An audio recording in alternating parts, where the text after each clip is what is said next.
Since और for. Since और for दो ऐसे प्रेपोजिशंस हैं, अगर आपको इनका सही ढंग से यूज करना आ जाता। Hello everybody, welcome to AC Sagar यानी Aditya English classes Sagar. This is A K Upadhyay welcoming you all in this segment of perfect continuous tense. Dear friends, आज का आपका टॉपिक है present perfect continuous tense.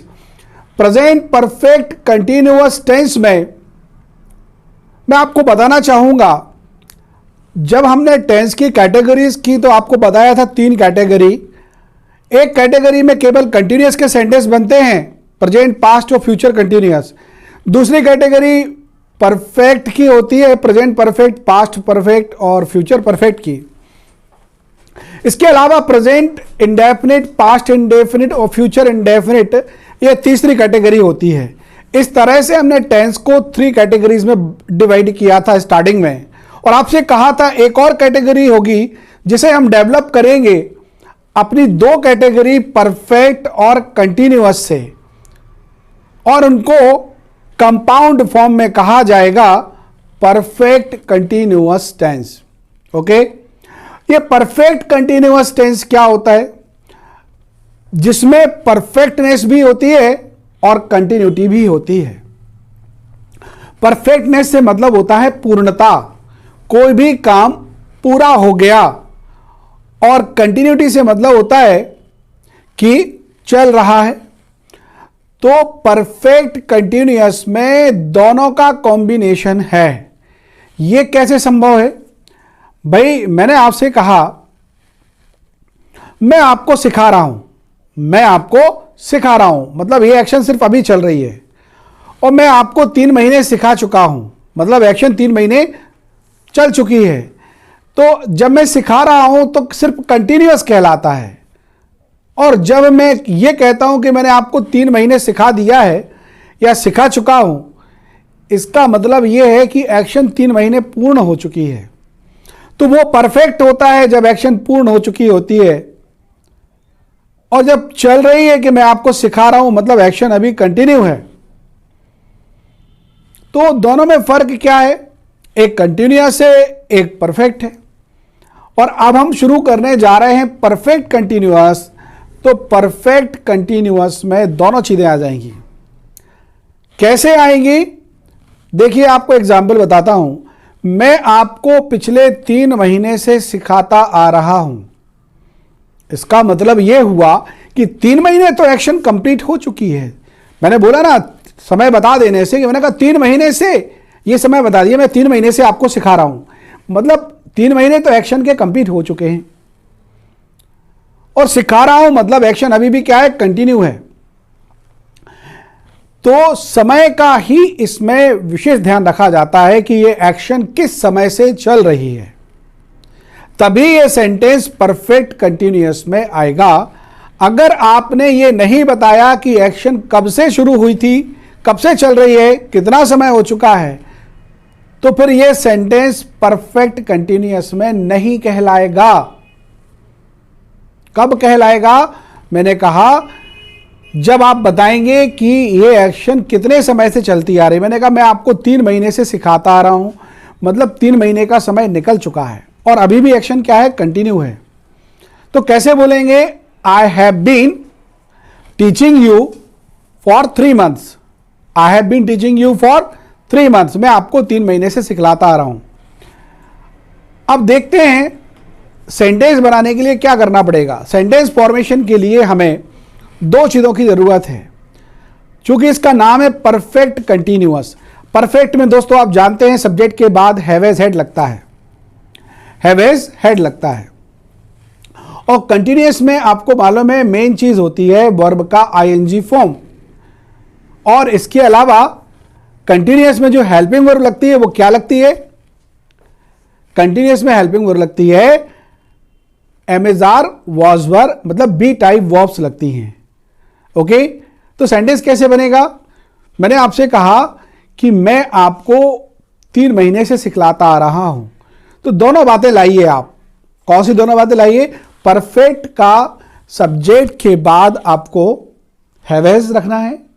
Present के लिए have has, present perfect continuous का structure देखने जा रहे हैं और केवल एक्टिव वॉइस बनते हैं। परफेक्ट कंटिन्यूअस में पैसिव वॉइस नहीं बनते, पॉसिबल ही नहीं है। तो क्या करेंगे, सब्जेक्ट के बाद हैव हैज रख देंगे। और आपको मालूम है परफेक्ट के लिए थर्ड फॉर्म लगता है और कंटिन्यूअस में be type verb am is are was verb का थर्ड फॉर्म। एमएसआर तो प्रेजेंट फॉर्म होते हैं, was verb past tense form होता है, सेकंड फॉर्म होता है, और ये सारे के सारे डेरिवेटिव फॉर्म्स होते हैं बी के। बी का थर्ड फॉर्म होता है बीन। तो हम क्या करेंगे, हैव हैज के बाद, सब्जेक्ट के बाद हैव हैज, फिर बीन, बीन BEEN बीन, इसके बाद कंटिन्यूअस के लिए आईएनजी फॉर्म रख देंगे, तो वर्ब का आईएनजी फॉर्म, फिर ऑब्जेक्ट, इसके बाद फिर ये एक्शन कब से चल रही है, मैंने कहा 3 महीने से। तो इस से के लिए हम 2 प्रेपोजिशन का यूज करते हैं, सिंस का और फॉर का। तो ऑब्जेक्ट के बाद आपको सिंस और फॉर रख देना है, आपका स्ट्रक्चर तैयार हो गया। अगर आप नेगेटिव बनाते हैं तो इसी स्ट्रक्चर में आपको हैव हैज के बाद नॉट का यूज करना है, बाकी पूरा स्ट्रक्चर पहले की तरह। क्वेश्चन बनाएंगे तो क्या करेंगे, इंटेरोगेटिव सेंटेंस में हैव हैज से सेंटेंस स्टार्ट कर देंगे, सब्जेक्ट, फिर बीन, फिर इसके बाद वर्ब का आईएनजी फॉर्म, ऑब्जेक्ट लगेगा, सिंस फॉर लगेगा, क्वेश्चन मार्क लगेगा। और WH वर्ड का यूज करेंगे तो आगे WH वर्ड रख देंगे, बाकी इंटेरोगेटिव का पूरा स्ट्रक्चर ज्यों का त्यों रख देंगे। इस तरह से सेंटेंस बनाने की आपको स्ट्रक्चर मिल गई। अब सेंटेंस बनाने के लिए क्या करना है दोस्तों, सेंटेंस बनाने के लिए आपको इंपॉर्टेंट चीज है जो सीखने की, वो है सिंस और फॉर। सिंस और फॉर 2 ऐसे प्रेपोजिशंस हैं, अगर आपको इनका सही ढंग से यूज करना आ जाता है तो बेशक आप ये सेंटेंस बहुत अच्छे से इजी वे में बना सकते हैं। सिंस का मतलब भी से होता है, सिंस का मतलब क्या होता है, से, और फॉर का मतलब भी क्या होता है, से, दोनों का मतलब से होता है। फिर सिंस कब लगाते हैं और फॉर कब लगाते हैं, मेन बात यह है।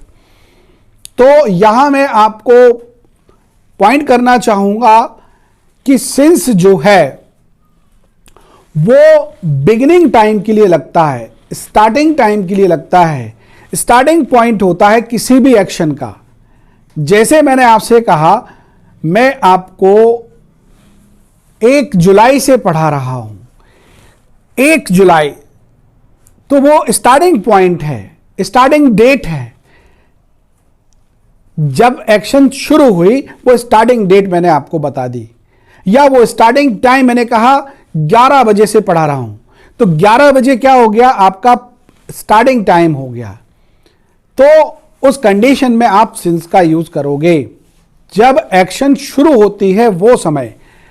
क्या कहा गया, मैं आपको 1 जुलाई से पढ़ा रहा हूं, I have been teaching you. कब से, 1 जुलाई से, सिंस 1 जुलाई। सिंस का मतलब से निकलेगा और 1 जुलाई के लिए लगाया। मैं आपको 2000 से 2015 से सिखा रहा हूं, तो 2015 स्टार्टिंग ईयर हो गया। I have been teaching you since 2015। तो स्टार्टिंग ईयर हो, स्टार्टिंग डेट हो, या मैंने आपको कहा कि मैं आपको सुबह 7 बजे से सिखा रहा हूं, तो I have been teaching you since 7 o'clock in the morning.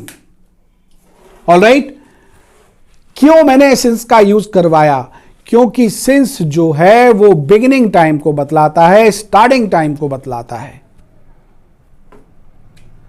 अब अगर डे की बात है, मैं आपको मंडे से सिखा रहा हूं, मैं आपको ट्यूसडे से सिखा रहा हूं, तब भी आपको सिंस लगाना है। मैं आपको दीपावली से सिखा रहा हूं, तब भी मैंने आपको क्या बताया, स्टार्टिंग टाइम बताया कि एक्शन कब स्टार्ट हुई थी। यही बात इंपॉर्टेंट होती है दोस्तों सिंस और फॉर के यूज में। अब बात फॉर की करते हैं। फॉर मतलब भी से होता है यहां पर इस यूज में। फॉर के और भी मीनिंग्स होते हैं, लेकिन परफेक्ट कंटिन्यूअस में से का मतलब निकालने के लिए फॉर का यूज तब होता है जब टाइम हम टोटल कर देते हैं। टोटल 1 जुलाई से अभी तक सपोज 4 मंथ का टाइम हुआ, तब से अब तक के टाइम को हमने टोटल कर दिया। मैं आपको 3 महीने से या 4 महीने से सिखा रहा हूं, तो I have been teaching you for 3 months, for 4 months, for 5 months, for 1 month, for 2 months। कितने मंथ्स हो गए, कितने डेज हो गए? For 3 days, for 4 days, for 5 days। कितने ईयर हो गए? For 3 years, for 10 years, for 15 years। कोई भी एक्शन, अकेला पढ़ाना नहीं, किसी भी एक्शन के लिए आप क्या करोगे? जब टोटल टाइम करके बोलोगे, मैं आपको 6 घंटे से पढ़ा रहा हूं, तो 6 घंटे टोटल कर दिए मैंने। अब आप जानते हैं 2 तरह की एक्शन होती है, 2 तरह की नंबर होती हैं, डेफिनेट नंबर और indefinite number. Definite number 1 2 3 4 5 6 7, indefinite number some any many. तो संख्याएं चाहे निश्चित हो उनसे टोटल करें या सम एनी मैनी इन अनिश्चित संख्याओं से टोटल करें।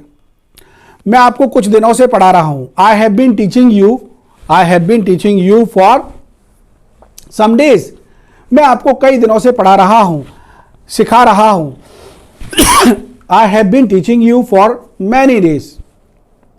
तो कुछ दिन बोले, कई दिन बोले, 10 डेज बोले, 15 डेज बोले।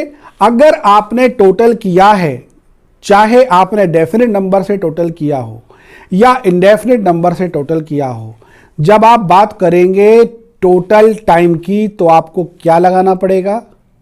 आपको उस टाइम के पहले फॉर लगाना पड़ेगा। मैं आपको 20 मिनट से पढ़ा रहा हूं। I have been teaching you for 20 minutes. तो ये था स्पेशली आपका use of since and for in present perfect continuous tense. Okay, passive voice इस टेंस के भीतर प्रेजेंट परफेक्ट कंटिन्यूअस या पास्ट परफेक्ट कंटिन्यूअस या फ्यूचर परफेक्ट कंटिन्यूअस के भीतर नहीं होते हैं। चलिए कुछ और एग्जाम्पल लेकर के देखते हैं, प्रैक्टिस करना है। और दोस्तों, मैं आपसे पहले भी कह चुका हूं कि मेरे वीडियोस में मैं आपको हर एक चीज की डिटेल दे रहा हूं, सिखला रहा हूं। मेरे सिखलाने के साथ साथ यदि आपकी ओरल प्रैक्टिस चल रही है अपने मोबाइल फोन के रिकॉर्डर के सामने, तो आप किसी भी तरह के सेंटेंस पर बहुत अच्छी कमांड पा सकते हैं। और यदि आप रिकॉर्डर पर नहीं बैठ के कर रहे हैं, अपनी डायरी मेंटेन करिए, अपना नोटबुक पर करिए वर्क, उस पर भी कर सकते हैं। अपने किसी दोस्त को बिठा करके उसके साथ भी प्रैक्टिस कर सकते हैं। सिर्फ आपको कुछ वर्ब्स लेना है, गूगल पर जाकर के आप टाइप करिए और आपको 10 12 15 कुछ नई वर्ब्स लेना हो, सेंटेंस बनाना शुरू कर देना है। बच्चे सुबह से खेल रहे हैं, तो चिल्ड्रन हैव बीन प्लेइंग, कब से खेल रहे हैं? सुबह से। चिल्ड्रन हैव बीन प्लेइंग, अब सुबह से बोल दिया, तो सुबह से लेकर के अभी तक के टाइम को टोटल तो नहीं किया ना, स्टार्टिंग टाइम बताया है, तो क्या बोलेंगे? Since morning. मम्मा 9 बजे से खाना बना रही हैं। Mother has been cooking food, कब से बना रही हैं? 9 बजे से, स्टार्टिंग टाइम दिया, तो क्या बोलेंगे? Mama has been cooking food since morning. Okay, कुछ गर्ल्स साइकिल चला रही हैं। Some girls have been cycling, कब से चला रही हैं? टाइम बताना पड़ेगा, नहीं तो कंटिन्यूअस बन के रह जाएगा। टाइम बताएंगे। मैंने कहा 7 बजे से, तो ये स्टार्टिंग टाइम हो गया। Some girls have been cycling since 7 o'clock। वे बोटिंग कर रहे हैं। क्या वे कई दिनों से बोटिंग करते आ रहे हैं? हैव दे बीन बोटिंग कब से? कई दिन से, बहुत दिन हो गए। फॉर मैनी डेज, फॉर लगेगा। इस तरह से आपने देखा, मैंने आपको कुछ सेंटेंसेस की प्रैक्टिस करवाई। और अगर इसमें क्वेश्चन करना है कब से कर रहे हैं, तो कब से के लिए सिंस व्हेन लगाइए, फॉर व्हेन लगाइए। वो कब से वोटिंग कर रहे हैं, वे कब से वोटिंग कर रहे हैं, बहुत सारे लोग हैं। तो since when have they been voting, या for when have they been voting. Question कर सकते हैं आप सिंस या व्हेन से, आंसर आप इस तरह से दे सकते हैं। कोई भी एक्शन ले सकते हैं। वो गा रहा है, ही इज सिंगिंग, वो गा रही है, he has been singing, she has been singing. याद रखिए, एम आर वॉज वर का यूज नहीं करना यहां पर हैवेज के साथ बीन का यूज करना है। ओके, तो दोस्तों आपको हमारा ये वीडियो पसंद आया होगा। इसके बाद वाला जो वीडियो है पास्ट कंटिन्यूअस टेंस का, उसमें मैं आपको सिंस फॉर का ज़्यादा आपको बहुत डिस्क्रिप्शन नहीं देने वाला हूं। प्रेजेंट परफेक्ट में सिखा दिया, प्रेजेंट परफेक्ट कंटिन्यूअस में मैंने सिंस फॉर का यूज सिखा दिया है। आपको पास्ट परफेक्ट कंटिन्यूअस को अगर वर्क करना है तो मैं दोबारा से इसका यूज वहां नहीं बताने वाला हूं। यहीं पर आकर के आपको प्रेजेंट परफेक्ट कंटिन्यूअस में आकर के आपको सिंस फॉर का यूज सीखना पड़ेगा, फिर आप पास्ट परफेक्ट कंटिन्यूअस की प्रैक्टिस कर पाएंगे। इतना मैं कहता हूं, पास्ट परफेक्ट कंटिन्यूअस में मैं आपको प्रैक्टिस कुछ ज़्यादा करवा दूंगा। तो देखते रहिए हमारे सारे वीडियोस। इसके बाद पास्ट परफेक्ट कंटिन्यूअस है, और मैं आपसे कहूँगा वीडियो पसंद आया हो तो प्लीज़ उसको लाइक ज़रूर करिएगा। किसी भी तरह की कठिनाई होने पर, कन्फ्यूज़न होने पर, दिए गए हमारे कॉन्टैक्ट नंबर पर जो हमारा स्क्रीन पर दिया गया है, आप हमसे कॉन्टैक्ट कर सकते हैं। ऑनलाइन क्लास के लिए भी आप हमें उससे कॉन्टैक्ट कर सकते हैं। Thank you so much all.